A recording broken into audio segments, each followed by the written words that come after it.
Saludos y bienvenidos a otra clase de contabilidad 3. Vamos a seguir en la unidad de contabilidad financiera. Como hemos tratado los principios generales, hemos observado el concepto de contabilidad, algunas especializaciones y las ramas. Bueno, vamos a seguir un poco ahora con el marco conceptual, el desarrollo y evolución de los principios de contabilidad generalmente aceptados. Para comenzar hay que tener en cuenta que el marco conceptual de la contabilidad, ¿qué es? Bueno, pues es un conjunto de principios y conceptos básicos cuyo cumplimiento conduce a un proceso lógico deductivo al reconocimiento y valoración de los elementos de las cuentas anuales. Las pequeñas y medianas empresas deberán formular el balance general, la cuenta de pérdida de cuentas y ganancias, que es el estado de resultados, el estado de cambios en el patrimonio y la memoria o demás documentos contables necesarios. Estos son los documentos que forman parte de las cuentas anuales. La contabilidad de la empresa tendrá que contar con estos documentos para ser totalmente correcta. Aparte de eso, vamos a hablar de los principios generales o principios de contabilidad generalmente aceptados. Si la elaboración de la información contable estuviera supeditada únicamente a la decisión del contador, se obtendría información formulada con criterios diferentes. La contabilidad durante el transcurso del tiempo ha elaborado reglas que sirven de guías para el registro contable y que en convenciones de contabilidad se han aceptado como útiles y necesarias para uniformizar el criterio contable. Estas han ido evolucionando en concordancia con los cambios que han habido o ha sufrido la evolución de la contabilidad. Los principios generales o principios de contabilidad generalmente aceptados son un conjunto de reglas generales y normas que sirven de guía para formular criterios referidos a la medición del patrimonio y a la información de los elementos patrimoniales económicos. Ahora bien, siempre hay una pregunta: ¿por qué a las reglas contables se les denomina PCGA o principios de contabilidad generalmente aceptado? Bueno, investigando el vocablo o por qué se le denomina así, tengamos en cuenta que principio es cualquiera de las máximas o normas por las que uno se guía. Regla general adoptada que sirven como guía de una acción. General sería algo común, usual, frecuente y prevaleciente. Cuando hablamos de aceptar nos referimos a aprobar, dar buen uso o admitir. En consecuencia, los principios contables o principios de contabilidad generalmente aceptados constituyen reglas generalmente adoptadas como guías y fundamentos de aplicación contable. En el plan contable general revisado o que se revisa generalmente reconoce los principios que se exponen a continuación. Son los fundamentales y básicos y para el adecuado cumplimiento de los fines de la contabilidad.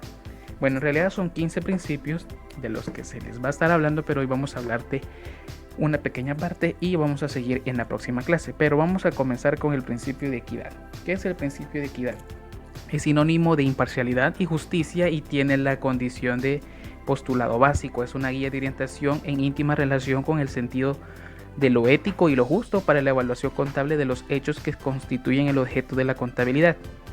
Veamos el segundo principio, el del partida doble. El principio de partida doble o dualidad de la base del método contable se le denomina como a toda partida registrada en el debe le corresponde otra partida registrada en el haber, o no hay deudor sin acreedor, ni acreedor sin deudor. Esta duplicidad representa siempre una igualdad entre las sumas que figuran en el debe y el haber, lo que permite la comprobación de igualdad de los registros que se llevan. Mediante la partida doble se registran los cambios en el activo y el pasivo y el capital. El activo es cualquier derecho o bien que se posee que tiene un valor monetario. El pasivo es la suma que se adeuda a terceros y es el derecho de los acreedores.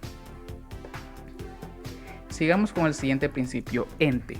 El principio de ente o principio de entidad establece el supuesto de que el patrimonio de la empresa se independiza del patrimonio personal del propietario, considerado como un tercero. Se efectúa una separación entre la propiedad de accionistas o socios o propietarios y los administradores o administración general, como procedentes indispensables del rendir cuentas por estos últimos. Hablemos de bienes económicos. El principio de bienes económicos en los estados financieros se refiere a siempre bienes económicos, es decir, bienes materiales e inmateriales que poseen valor económico y por ende susceptibles a ser valuados en términos monetarios. Se registra en libros todo acto o bien susceptible de valor de intercambio. Moneda común denominador. Los estados financieros reflejan el patrimonio mediante un recurso que se emplea para reducir todos sus componentes heterogéneos a una expresión que permitan agruparlos y compararlos fácilmente. Este recurso consiste en elegir una moneda y valorizar los elementos patrimoniales aplicando un precio a cada unidad.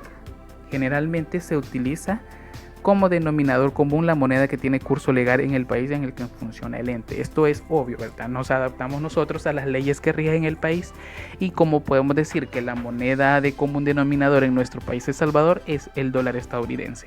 Es decir, que los estados financieros deben ser expresados en dólares de los Estados Unidos de América. Empresa en marcha. Salvo indicación expresada en contrario, se entiende que los estados financieros pertenecen a una empresa en marcha, considerándose que el concepto que informa la mencionada expresión se refiere a todo organismo económico cuya existencia temporal tiene plena vigencia y proyección. Empresa en marcha, también conocido como continuidad de la empresa. Se basa en la presunción de que la empresa continuará sus operaciones por un tiempo indefinido y no será liquidado en un futuro previsible, salvo que existan situaciones como significativas y continuas pérdidas, insolvencia, etc. En consecuencia, la evaluación contable de los hechos según los mismos u homogéneos mientras no cambie la situación o cese de sus actividades, en cuyo caso se aplicará criterios de realización o de mercado. Bueno, esos son todos los principios que vamos a estar viendo hasta hoy. En la siguiente clase vamos a seguir hablando de los demás principios para completar los principios de contabilidad generalmente aceptados. Eso es todo y pasen feliz día, bendiciones, nos vemos en una próxima clase.